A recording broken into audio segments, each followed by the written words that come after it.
musiki insanı mutlu eder. Aslında mutluluk musikiyle olmaktır, sanatla olmaktır. Nasıl geçti? O eser seçimleri, seyirciyle buluşma, oradaki atmosfer. Bu eserlerin güfteleri de anın içinde temasıyla uygun olacak şekilde hep bir aslında geçicilik, fanilik, bunlara temas eden, bunların izini süren güftelerdi.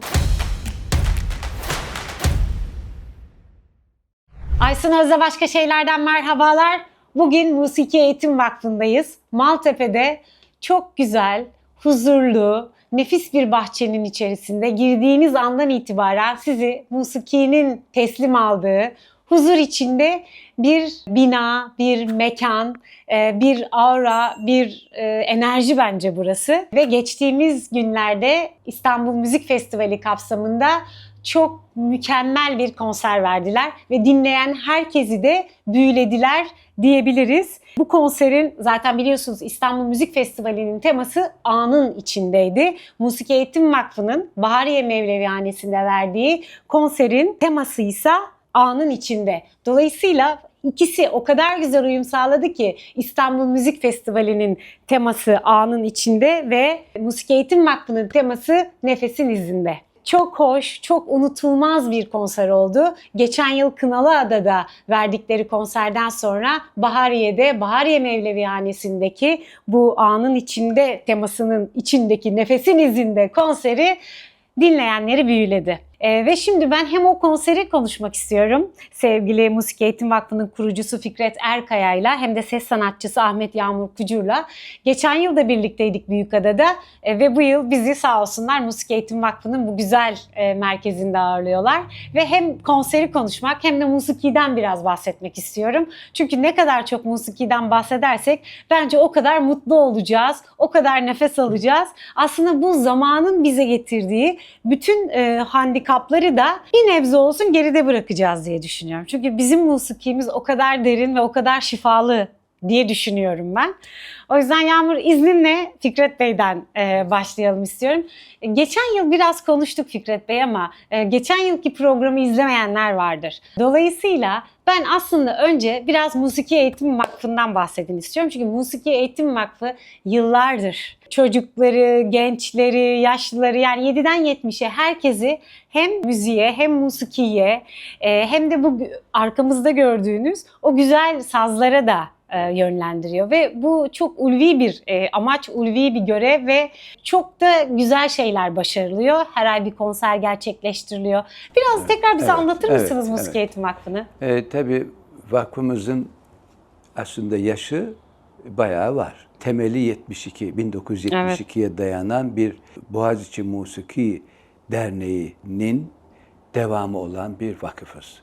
O derneğimiz 1981'de Boğaziçi Musiki Vakfı'na dönüştü ve sonra bir müddet sonra Boğaziçi Musiki Vakfı Türk Müziği Konservatuvarı'na dönüştürdük. Bütün bu aşamaların içinde olduğum için de çok mutluyum.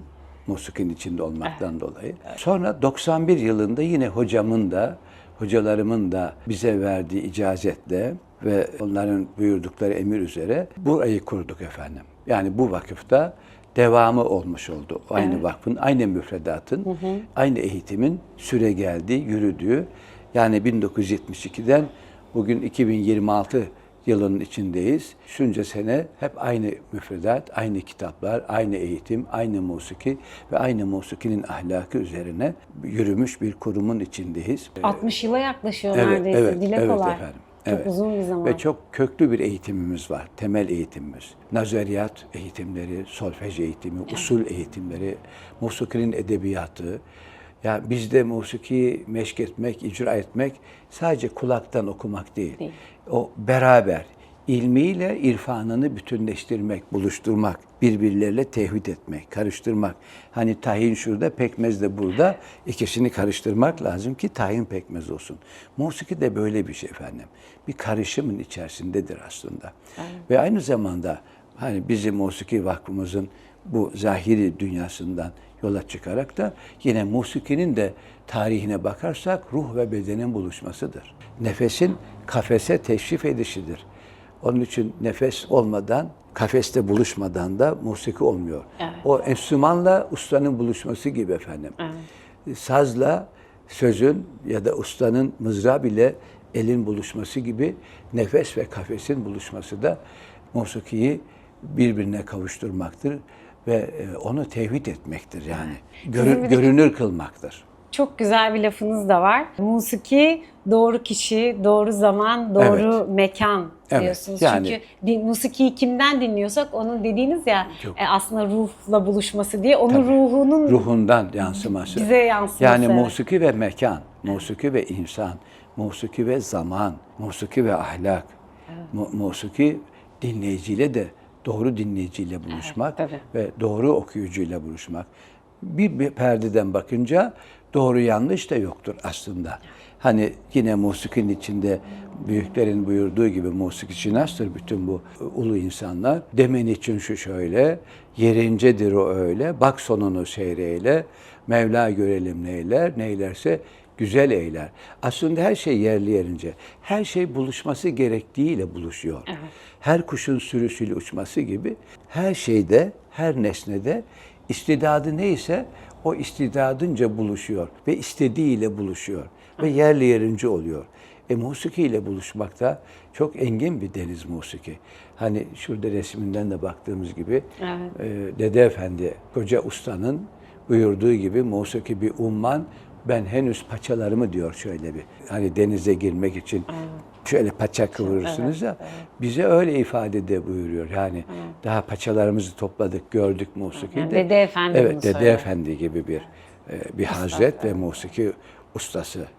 Koca bir, yüce bir ruh yani. Onu musikinin her zaman ve her şeyimizin doğruyla buluşması. Fakat kimse de yoğurdum kara demez. Evet. Hiç kimse de yok canım, sorsan şöyle der.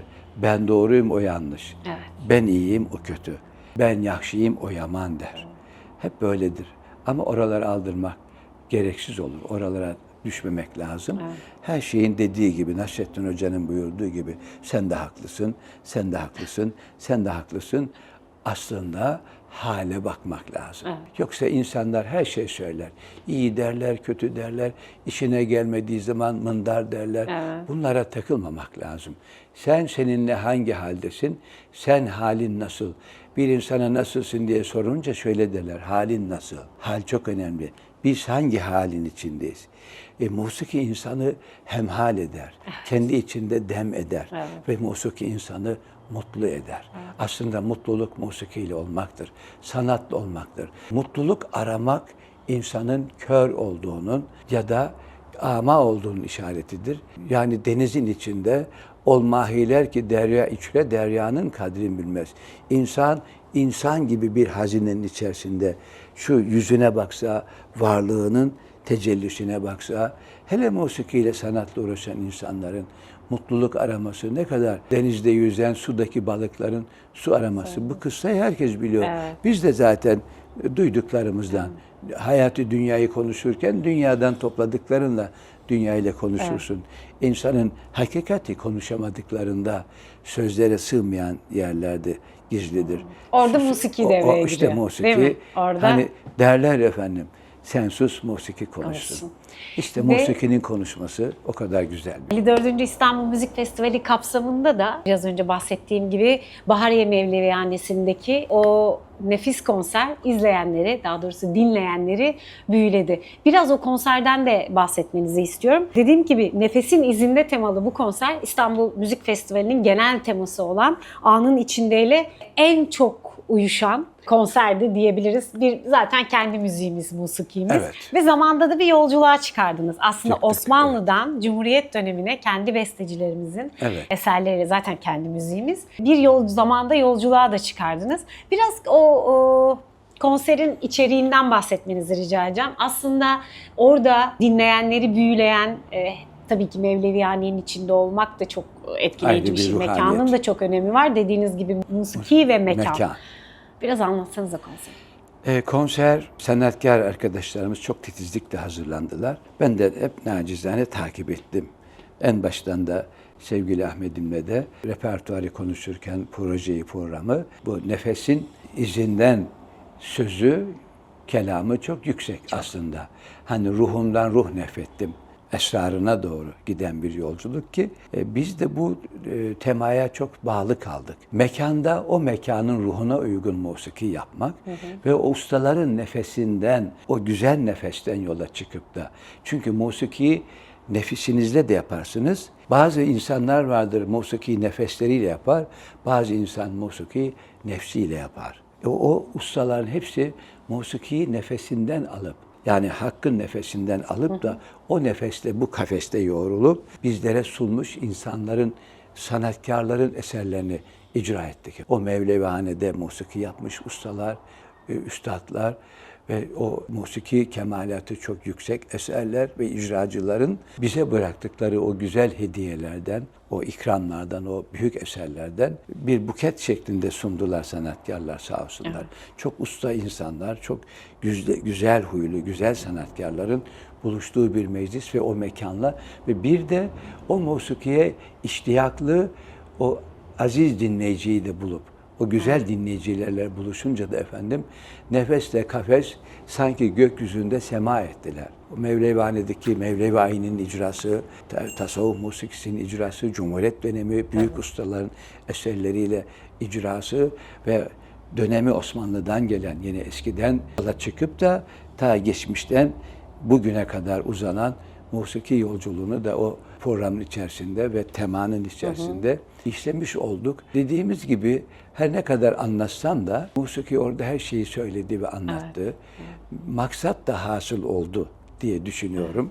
Olmuş. Ben tabii emeği geçen herkese, başta kıymetli sanatkarlarımıza, bizi dinlemeye gelen o nazenin sanatseverlere ve İKSV, bu Kültür Sanat Festivali'ni düzenlemekte olan, yıllardır süre gelen, bu sanata hizmet eden, destekleyici bütün kurumlara ve sizlere tabii ki marifet iltifata tabidir misali. Çok çok teşekkür ediyorum. Şükranlarımı arz ediyorum. Çünkü yapılan hizmet çok kıymetli ve çok güzel, çok aziz bir hizmetin içindesiniz ve içinde olmaya da çalışıyoruz. Kültürü olmayan, kültüründen, sanatından mahrum toplum sağlıksız bir toplumdur. O toplumdan hiçbir şey beklemeyin efendim. Ne saygı kalır, ne maneviyet kalır, ne muhabbet kalır. Her şeyimiz bozulur. Mali dengemiz bozulur, maddi dengemiz bozulur, manevi dengelerimiz bozulur. Birbirimize saygı, sevgi ve ahengimiz bozulur. Mimarimiz bozulur, estetiğimizi kaybederiz ve kaygılarla dolu bir topluma düşeriz. Sonra sağda solda, şurada burada mutluluk aramaya kalkışırız. Kendisi hazine içinde oturan insan bir definedir, hazineyi definedir.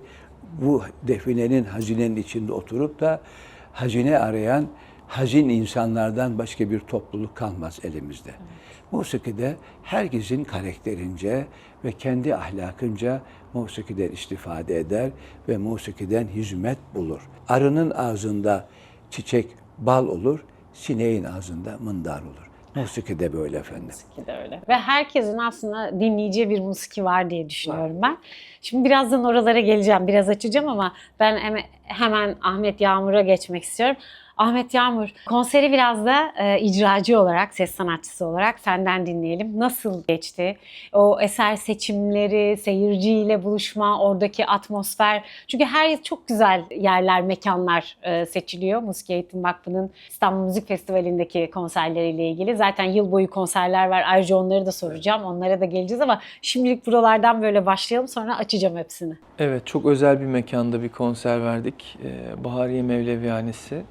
Orada bulunan ve çevredeki diğer Mevlevihanelerde bulunan bestekarlar, aslında mutasavvıflar, bu Mevlevilik yolunda postnişin olarak ya da bu kültürün içinde bir şekilde var olan büyük bestekarlarımızın eserleriyle başladık. Yani aslında musikimizin klasikleri, ilk bölümü aslında onlar oluşturdu. İşte Itri'den başlamak üzere 17. yüzyıl, ondan sonra 18 ve 19. yüzyıla kadar müziğimizin klasikleriyle aslında başladık. Sonrasında Dede Efendi, Zekai Dede, 3. Selim, daha sonra Vardak Usta Ahmet Ağa, yine Galata Mevlevihanesi'nde metfun bulunan Şeyh Galip Hazretlerinin güftesinden yazılmış bir eser de seslendirdik. İlk bölüm bu şekildeydi.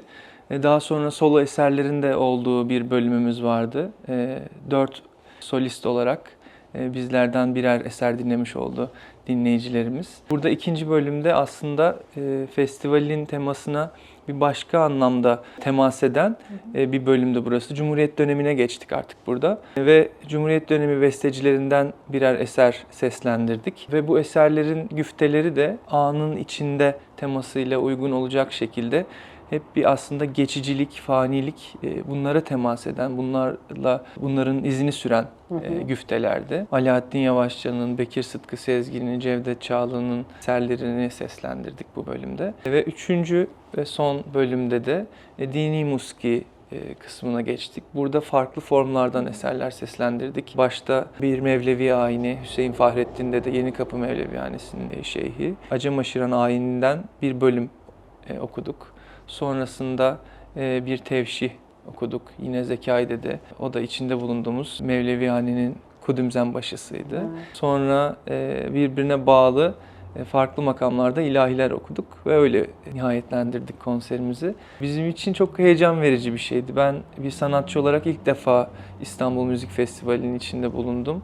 Yani Türkiye'nin şu an zannediyorum en prestijli müzik festivalinin içinde. Kendi yuvam diye adlandırdığım, tanımladığım Musiki Eğitim Vakfı ile birlikte oranın bir sanatçısı olarak bulunmak benim için paha biçilmez bir şeydi. Ben müziğe burada başladım, burada öğrendim, burada kendimi geliştirme fırsatı buldum. Şimdi burada tambur dersleri veriyorum ve bu şekilde projelerin içinde yer alıyorum. Bu benim için çok kıymetli bir şey. Bir sanatçı olarak kendimi çok değerli hissetmeme vesile olan bir durum.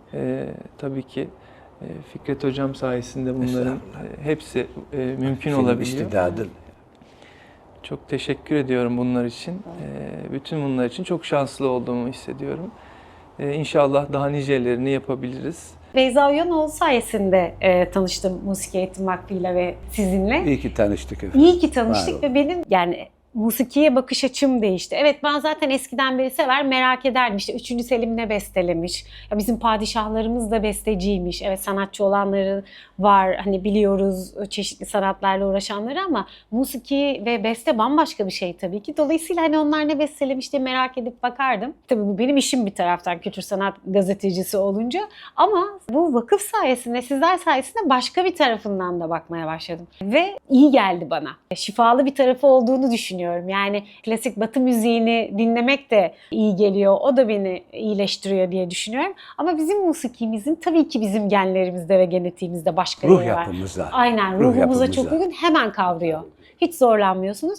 Ama önce Yağmur'dan başlayayım, sonra size geleceğim Fikret Hocam. Musikiyi, yani Türk musikisi bir kere bence Batı müziğinden çok çok bambaşka. Ben çok daha zengin olduğunu düşünüyorum. Naçizane benim fikrim bu. Çünkü o ritimleri, nota yapısı bile, matematiksel olarak bile çok daha zengin. Dolayısıyla biraz emek mi istiyor musikiyi dinlemek ya da ona gönül vermek ya da onun içindeki o ruhu bulmak, şifayı bulmak biraz emek istiyor sanki. Hani böyle bir dinle işte, ya tamam oldu bitti değil. Hayır, ona bir yoğunlaşacaksın, dinleyeceksin. Gerçekten dinleyeceksin, gerçekten göreceksin, gerçekten hissedeceksin. Yani özellikle sen hani yıllardır da bu işin içinde olarak ama bir taraftan da genç bir sanatçı olarak bize ne tavsiye edersin? Gençlere, çocuklara ne tavsiye edersin? Çünkü ben onların da bu müzikle buluşmasını çok kıymetli buluyorum. Yani nasıl bir icracı olarak aslında emek vermek gerekiyorsa dinleyici olarak da emek vermek gerekiyor. Bizler tabii çok şanslıyız. İçine doğduk. Yani benim annem babam da bu müziği dinliyordu. Annem babam da buraya geliyordu. Ve ben zaten bu müziği dinleyerek büyüdüm. Anne öğrenciydi hatta evet. burada. Ya ne Tabii güzel. Annem burada kanun dersleri Anne alıyordu. babalarının da yani hayatları burada. Evet. Hatta büyük dedesinin de yine. Evet. Sen gerçekten içine doğmuşsun. Gerçekten içine doğdum. Tabii bu benim için çok büyük bir lütuf, bir nasip. Ama hani böyle olmayan insanlar için de tabii ki sonradan musiki dinlenmeye başlanamaz mı? Tabii ki başlanabilir. Ama ilk başta biraz tabii ki sabır gerekiyor. Yani hemen anlaşılabilmesi kolay bir müzik değil. Çünkü zaten bu devrin müziği değil çünkü. Değil, evet. En basitinden hani bu şekilde açıklayabiliriz. Popüler bir müzik değil. Yani herkese hitap edebilecek bir şey değil. O yüzden anlayabilmek için ilk başta biraz bunun üzerine sebat etmek de gerekiyor. Yani hemen dinledim, bana hitap etmedi, geçeyim demek biraz acelecilik gibi geliyor bana. Dolayısıyla çok iyi örneklerden biraz dinleyip belki ondan sonra karar vermek. Hani kendisine hitap edip etmediği üzerine insanın O aşamayı biraz geçtikten sonra, orada biraz ilerledikten sonra karar vermesini daha doğru buluyorum. Tabii çok iyi örneklerden, iyi şekilde temsil edilen Değil mi? Orası çok önemli. bir İyi örneklerden, sanatçıdan. iyi sesler, iyi Fikret ruhlardan. Hocam da bahsetti. Hani Evet. doğru insanla doğru müziğin buluşması, buluşması. bu çok önemli. Hani bu kişilerden dinlenildiği zaman müzik, doğru örneklerden, ya ben sevilemeyecek bir müzik olduğunu düşünmüyorum açıkçası. Türk müziği gerçekten çok zengin bir müzik. İçinde barındırdığı, bir kere zaten teknik olarak, yani Batı müziğinde bulunmayan bizim koma seslerimiz Evet. var. Biliyorsunuz, yani bunlar mikrotonlar dediğimiz çok farklı koma sesleri, aralıkları içinde barındırıyor. Bunlar birbirinden farklı makamları ortaya çıkarıyor. Yani müthiş bir aslında olasılıklar zenginliği var burada. Sayısız makamlar var. Usuller var. Evet, yani çok zengin bir müzik bu anlamda baktığımız zaman. Evet, yani Batı müziği gibi çok sesli bir müzik değil ama bu tek sesli şeyin içinde müthiş bir makamsal zenginliği barındıran bir müzik. O açıdan da gerçekten sanat değerinin çok yüksek olduğunu söyleyebiliriz yani. Evet, kesinlikle öyle. Tabii Fikret Hocam, bu kadar zengin bir musikinin içerisinde en azından yeni başlayanlar için farklı tarzlarda herkesin hoşuna gidecek ya da ruhuna hitap edecek bir tarz vardır herhalde. Buradan bir öneri almak istesek, nereden başlamalı musikiye? Çok merak ediyoruz, dinlemek istiyoruz ama belki doğru yerden başlamadık, doğru bize uygun doğru kişiyle başlamadık. Çünkü herkesin Buluşmak farklıdır çok zevkleri. önemli. Yani Buluşmak önemli. Nereden başlayalım? Siz bir neyi hocayla tavsiye buluşursun. edersiniz? Efendim, bir hocayla buluşursun. Başlarken yolun başında kopartır seni. Evet. Yani bir O daha ilerisi sizi- içindir belki. Tabii. Yani onun bir şeyi var efendim. Yük taşımak gibi. Hani önce bir 3 kiloyu taşır, sonra 5 kilo taşırsın. Sonra bir eğitim sürecinden geçmek lazım. Dinleyici eğitimi. Evet. Yani küçükten başlamak lazım musikiye. Daha yakın zamandan bestelerden, şarkılardan, böyle küçük şeylerden başlayıp türkülerimizden, bizim namelerimizden, bizim ruhumuzdan bize seslenen o nefeslerden yola çıkmak lazım ve yavaş yavaş dalmak lazım bu ummanın içine. Acele etmemek lazım. Bizim musikimizde, vakfımızda şu yazardı efendim musiki için. Sabırlı olmak anahtardır, sabır. Hani sabredenlere müjdeler olsun. Musiki gerek icracı, sanatkar için, gerek dinleyici için sabır gerektiren çok büyük bir ilim ve irfan. Ama sabırsız hiçbir şey olmaz. Her sanat sabır ister, fakat musiki daha fazla ve daha çok sabır isteyen bir sanat dalıdır. Çünkü sabretmezseniz içindeki o nimetlere ulaşamazsınız. Şunu hep biliyoruz ki zaten bütün güzellikler, bütün kemalatlar sabır denen kapıdan içeriye saklanmış ve o kapıda durmak lazım ki oradaki nimetlere bizi müjdeleyen, bize müjdeler veren o sanatı ve içindeki o hazineye ulaşabilelim.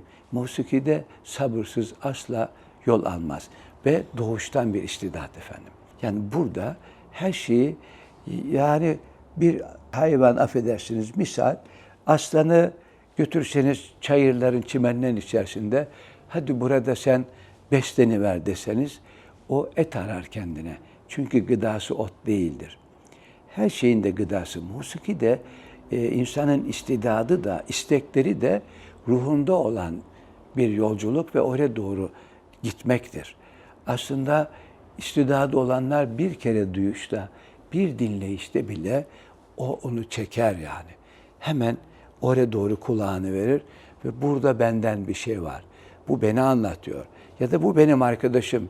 Ben bununla yoldaş olabilirim. Yani musiki, sanat, insan kendine arkadaş, dost ve yoldaş edinmeli. Ve onu da çok doğru bir yerden edinmeli. Çünkü yoldan önce refiktir. Yani musiki insana hem refiktir de arkadaştır da, çok doğru insandan, doğru kaynaklardan, doğru mecralardan beslenip yürümek lazım ki işte bu şeyde de festivalde de bizim o nefesin izinden dememizin içinde başka bir mana var. Onu duyan, bilenler için. Sevgili Yağmur'un buyurduğu gibi en sonunda da o tasavvufi neşeyle biz en son bölümde Yunus Emre'ye kadar gittik. Yunus Emre Hazretlerinden, Hacı Bektaş Veli nefeslerinden, Anadolu'muzdan bütün bu manevi coğrafyadan da bir buket tebessüm ve terennüm yaptık insanlara aynı zamanda aslında. Her şeyiyle kucaklaştırmak, buluşturmak. Bizim musikimizi sevmek de Anadolu'yu sevmekten başlar. İnsan Anadolu'yu severse bu toprakları, bu aziz milleti, bu vatanı, musikiyi sever ve ona yaklaşır. Oradan kopması mümkün değil. Her yerden bir nefes, bir koku, bir sevgilinin sesini duyarsınız efendim. Anadolu erenler yurdudur. Anadolu çok aziz bir yurttur. Ve Hakk'ın arzın üzerindeki hakikaten bir lütfudur. Bu topraklarda medeniyet var. Bu topraklarda merhamet var. Bu topraklarda hiçbir şey beklemeden fisebilullah hizmet etmek ve vermek var.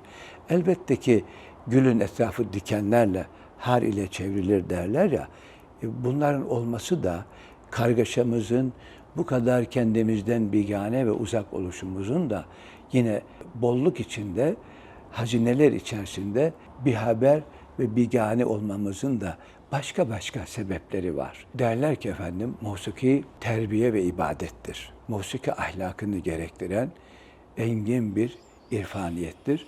Bunları da dağarcığımıza koymamız lazım. Gençlerimiz elbette ki zaman içinde kolaya kaçmak isterler. Her şeyde bir daha kolay ne var ise oradan koşmak istiyoruz.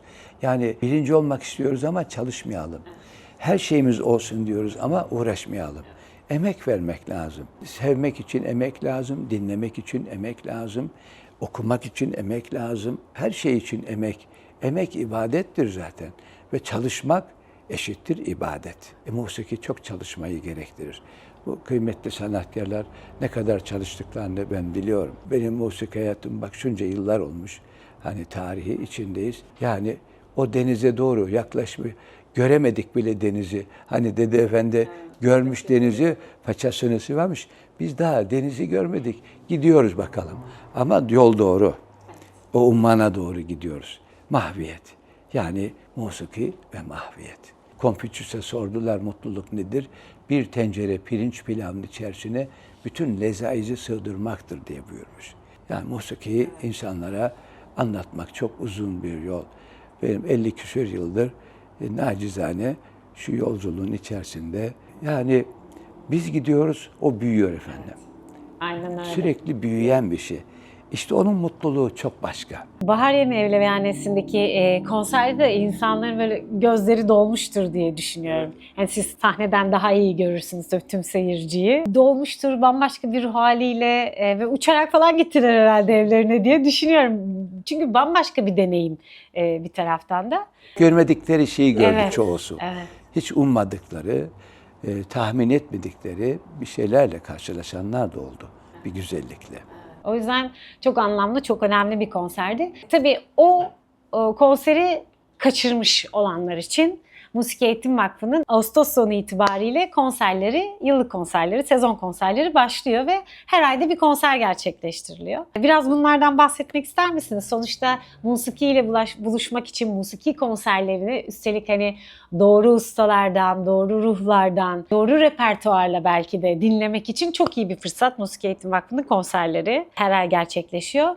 Bu yıl nasıl ilerleyecek? Belki biraz içeriğiyle ilgili belliyse onlardan örnekler verebilirsiniz. Temmuz ayında var mı bir proje? Temmuz ayında yok. Ağustos bildiğim kadarıyla sonu ama var. Ağustos Ağustos'ta sonuyla var. birlikte başlıyoruz. Ağustos'ta var. Eylül ayından itibaren artık vakfımızın klasik korosunun da çalışmaları başlayacak zannediyorum. Hulusi Yücebıyık hocamızın yönetiminde. Aynı Çok zamanda, kıymetli bir usta. Evet, Hulusi Hoca. Hulusi Bey, Cumhurbaşkanlığı çok. Klasik Türk Müzik Korosu'nun şef yardımcısıydı. Oradan emekli oldu şimdi. Vakfımızda hizmetlerine devam ediyor. Benim de hocamdı. Yani çok istifade ettim kendisinden. Onun çalıştırdığı klasik koromuzun konserleri olacak. Düzenli olarak bir konserleri oluyor. Konserlerimiz oluyor burada. Halk müziği koromuz var. Halk müziği korosunun konserleri olacak. Onların çalışmaları da yine başlıyor. Haricinde periyodik olarak olmasa da belli aralıklarla biz de küçük topluluklarla bu Bahariye Mevlevihanesi'nde festivalin içinde yaptığımız gibi başka konserlerde yapıyoruz. Yine tarihi mekanlarda. Evet. Mesela Sepetçiler Kasrı'nda Zekaide'de konseri yapmıştık. O da çok güzel, çok önemli bir konserdi. Sait Halim Paşa Yalısı'nda bir konser yapmıştık. Bu nevi tarihi mekanlarda yine projelerimizi planlamaya devam edeceğiz. Büyükada'da Taş Mektep'te. Taş Evet, Mektep. Taş Bir konser, Mektep'te o da yaptık. çok Yine güzeldi. San Pacifico Kilisesi'nde bir konser yapmıştık Büyükada'da. Yine bunları planlamaya, daha küçük gruplarla da daha farklı bir atmosferde bir müzik, yani Batı müziğindeki işte oda Oda müziği müziği, konserlerine benzer bir havada. Rami Köstesi'nde Evet, yaptığınız Rami tabii. seriler yaptınız. Demin bir bahsettiğiniz topluluğumuzla. 3. Selim dediniz mesela ne beste. Çünkü biz mesela buna da yöneldik yani. Sultan Bestekarlar konser Evet, serisi yaptık. yaptınız. 3 konserlik bir seri olmuştu o da. Yine bu nevi şeylerimiz de devam edecek inşallah. Yine orada musikinin doğru mekanla buluşması var ve seyircinin doğru mekanda doğru musikiyle, doğru seyirciyle buluşma durumu var. Yani çok kıymetli şeyler bunlar. Tabii 2. Mahmut, daha önce işte 2. Mustafa, 3. Mustafa hep oralarda işte ordunun karargahı olarak kullanılmış 2. Mahmut zamanında filan. Şimdi biz 2. Mahmut eserleri okuyoruz orada. Çok yani mecra ile müziğinde tam anlamıyla eşleştiği, örtüştüğü bir yer olmuş oluyor. Bambaşka bir atmosfer ve ruh hali. Kesinlikle. Mesela Zorlu Performans Sanatları Merkezi'nde Taş Plaklardaki Unutulmuş Şarkılar projemizi gerçekleştirdik. Bu sene ve önceki sene 2 konser yaptık. Belki bunun bir devamı söz konusu olabilir. Böyle planlarımız tabii devam ediyor. Onun haricinde tabii şu an planlamadığımız ama planlayacağımız Bir sürü şey pek var. çok konser de var. Şimdi yaz İnşallah. boyu bunun planları yapılacak. Tabii ki, Ben tabii evet. hemen müzik festivalinin arkasından sizi Ya evet, yakaladım. Temmuz'da konserimiz yok diyoruz ama aslında bu Çıkabilir esnada Çalışmalar. biz çalışmalarımızı, planlar. daha çok planlarımızı çalışacağız ki sezon içerisinde daha zengin bir içerik sunabilelim. Bir de destek verdiğiniz albümler var. O kadar çok şey var ki aslında yani geçmişten bugüne kadar bu zaman yolculuğunda vakfımızın dokunduğu sanatçılar, yaptığı o projeler o kadar çok ki efendim. Yani anlatmak Zaman yetmez. Yetmez, evet. Gerçekten Yani bu yetmez. albüm çalışmaları da şu anda çok önemli bir şey. O da kayıt çok önemli Çok çünkü. önemli, evet. Şimdi gençlere ulaşmak istiyorsak, her eve girmek istiyorsak, Evet. hatta her telefona girmek istiyorsak, her kulağa ulaşmak istiyorsak artık dijital vazgeçilmez bir şey. Hemen elimizin altında o İnsanların kayıtlar. gündelik yaşamının içinde olmuş oluyorsunuz bir nevi aslında. İşte bu zorlu konserlerimizin ilkini bir albüme çevirdik. İkincisi de aynı şekilde olacak. Onun haricinde yani bir konser olmadan da tabii ki ayrıca bir stüdyoya girip albüm çalışmaları da oluyor. Sevgili Ezgi Köker'in Evet. albümü yayınlandı. İstanbul şarkıları. İstanbul şarkıcısı. Çok güzel, çok da güzel ses var Ezgi'nin. Evet. Şimdi benim de kıymetli arkadaşım vakfımızın ses eğitim hocası İrem Şamlı Seymenoğlu'nun bir albümü yakında yayınlanacak. Geliyor, çok güzel. Onu kaydettik birlikte. Şu an mix mastering sürecinde. Yağmurcuğum senin albümün ne zaman? Sırada. Yağmur'um hem tamburla, sazıyla da, saz eserleri bir çalışmasıyla, bir de o güzel sesinden, yine sazından. Bunlar hazineleri bir şeyde toplamak gibi efendim, o değerleri gelecek nesillere. Aynı zamanda geçmişe vefa, geleceğe de bir hazine Bir bırakmak, miras. miras Tabii, çok, bırakmak. çok Evet. büyük bir miras. Çok önemli yani. Hem dünü, hem günü, hem yarını yaşamak. Onun için de anı yaşamaktır. Anı yaşamak. Bu anın içinde doğru iş yapınca insan dün geçti ama anın içine geldi. Yarın henüz doğmadı ama o da anın içinde. Doğacak olan da anda, geçmiş olan da anda olduğu için de Hepsinin her değişimi zaman olur. repertuarları yaparken çalışmalara çok özen gösteriyoruz. Bütün zamanların içinde olmaya gayret etmek lazım. Bugünün içindeyken yaptığımız eserler, icralarda ya da repertuarda hem yarını hem de geçmişi de, geçen dünü de, günü de, yarını da buluşturmak. Bir de Musiki Eğitim Vakfı'nın bence kafalardaki bazı soru işaretlerini aydınlatma gibi de bir misyonu oluştu zaman içerisinde. Hani musiki dediğimiz şeyi biz tam olarak bilmediğimizde farklı şeyler zannediyoruz ya. O noktada aslında musiki nedir, çerçevesi nedir ya da ne kadar dediğiniz gibi bir denizdir, ne kadar sonsuzdur. Onu hatırlatıyor bize. Bir taraftan da şimdi bizim toplumumuzda musiki ile arabesk zaman zaman karıştırılabiliyor. Hani benzediği yerler olabilir makam itibariyle, neticede arabesk de bundan beslenmiş bir müzik türü bir taraftan da. Ama Musiki Eğitim Vakfı'nda bu tamamen ayrılıyor ve yaptığınız, öğrettiğiniz sergilediğiniz, dinlettiğiniz müzik tamamen bizim %100 kendi klasik Türk musikimiz. Bence bu çok önemli bir şey. O algımızın netleşmesi açısından. Evet, çok önemli. Yani bir misal de vermiştim de yine o misali sıkça da kullanıyorum. Arının balına şeker atarsanız artık o şekerli bal olur. Bizim musikimizin sadeliğini korumak lazım. Saf ve duru bal gibi. Çok karıştırmadan. Yani o hakiki bir bal olsun. Elimizde mutlaka her zaman içine hile karışmamış, arının nefesinden hiçbir şey çiçekten kendi topladığı fıtrat ile o peteğin içerisine balı koymak lazım. Musikimizin böyle korunması lazım. Diğer dallar, diğer çalışmalar olsa da onu ona karıştırmamak lazım efendim. Yani tarihi bir eseri restorasyon yaparken pimapen pencere ya da 500 yıllık caminin duvarına ya da bir mimarinin yanına güncel bir herhangi bir köpükten bir şeyi oraya montajlamak gibi. Onun da yeri varsa o başka yerde olmalı. O başka ki bizde ayna olsun bize. Yani sanat insana ayna olmalı. Ama aynayı çok bulandırırsan, çok karıştırırsan ve onun üstüne binlerce şey asarsan artık o ayna olmaktan çıkar. O bir tablo, çerçeve, senin üstüne yazılar, resimler yaptığın bir şeye dönüşür. Ne yapacaksak da onun en iyisini yapmaya çalışalım. Arabesk yapacak isek onun en iyisini yapalım. Hafif müzik yapacaksak iyisini yapalım. Türküler okuyacaksak iyisini yapalım. Emek verelim, onlara gayret edelim ve sanata saygılı olalım ki sanatta ticari kaygıya çok düşmemek lazım. Evet. Yani sanatı ticari bir emtia gibi görünce sanatçı bile farkında olmaz. Sanat yapmadığının bile farkında değil. Sanatın içine girmediğini bile fark edemez. Çünkü başka bir yere doğru yüzünü çevirmiştir artık. O sanat onun sadece elinde bir malzemeden ibaret kalır. O kadar ince bir çizgi ki çok, konuşmak da zor buralardan, çok zor, söyleşmek de zor. Çizginin anlaşılabilmesi de çok güzel. Sizler tarafından takdir edilebilmesi de. Çünkü bir duruşumuz var aslında. Çok net bir duruş. Bütün çabamız aslında bunu çizebilmek, bu çizgiyi çizebilmek adına. Çünkü çok ciddi bir şey aslında sanat dediğimiz şey yani baktığımız zaman. Burada duruş dediğimiz şeyin çok önemli olduğunu düşünüyorum. Bu anlaşılabildiği için de çok mutluyum ben kendi adıma. İnşallah bu çizgiyi koruyabiliriz. O çizginin korunacağı zaten çok belli. Alıcısı 60 önemli. yıla yakın yapılan hizmetler, emekler, var, evet çabalar ortaya çıkmış. Çok şeyler gördük işler, biz de evet. yani tabii bu yolculuğun içinde. Çok sanatkarlar, çok hocalar, çok ustalar. Sanatın içinde buyurduğunuz gibi 60 yıla yakın bir yolculuk bu. Kolay değil ki o zamanlar. Tabii. O vakitlerle bugün çok Tabii, farklı. çok farklı. O sanatkarlarla o gün ustanın teline vurduğu mızraptan çıkan nameyle bugünkü aynı değil mi? O gün ustanın nefesinden söylenen terennümle bugünkü hiç aynı değil. Hepsinde zamanın ruhu var. Değişiyor. Bir de efendim hani alıcıyla da ilgili. Tabii. Hani Yunus Emre buyurmuş ya bizim tabii tasavvuf musiki deyince tasavvuf içinde zaten. Benim bunda kararım yok. Ben bunda gitmeye geldim. Şuradan şunu arz etmek istiyorum. Burada karar, dünyada kalıcı değiliz. Burası bizim karargahımız da değil. Buraya konup göçmek için geldik. Ve sonra şöyle der. Bezirganım, metaım çok. Alana satmaya geldim.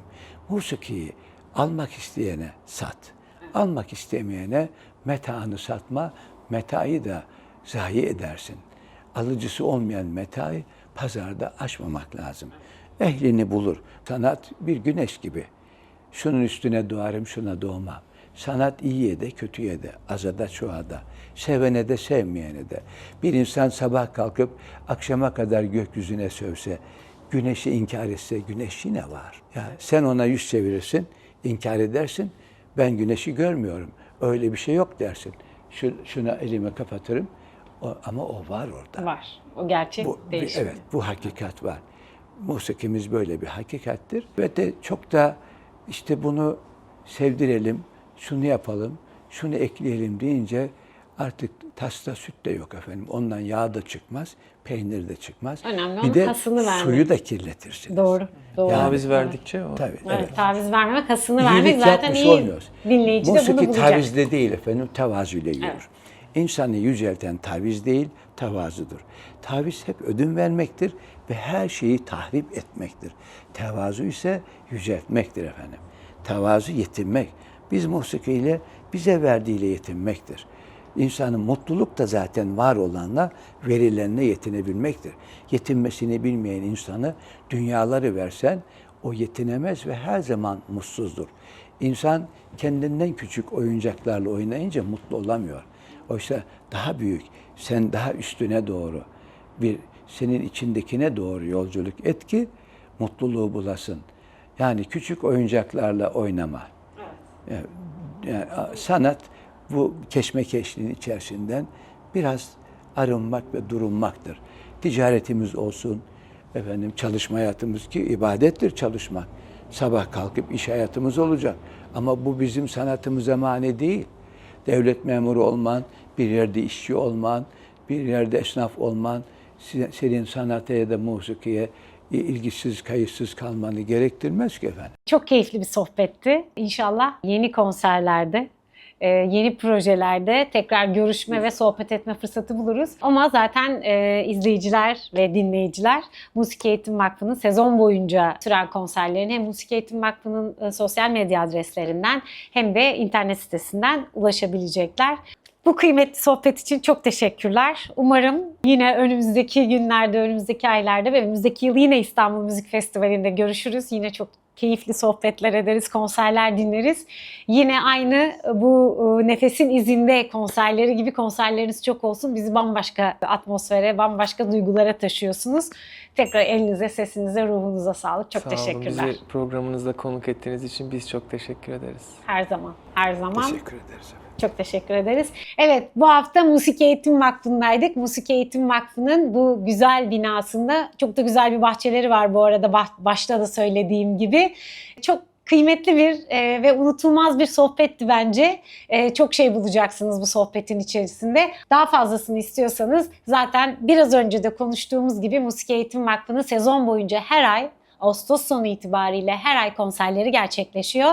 Musiki Eğitim Vakfı'nın sosyal medya adreslerinden bu konserleri takip edip katılabilirsiniz. Bizden bu haftalık bu kadar. Haftaya görüşmek üzere. Beğenmeyi, yorum yapmayı ve abone olmayı unutmayın. İyi seyirler.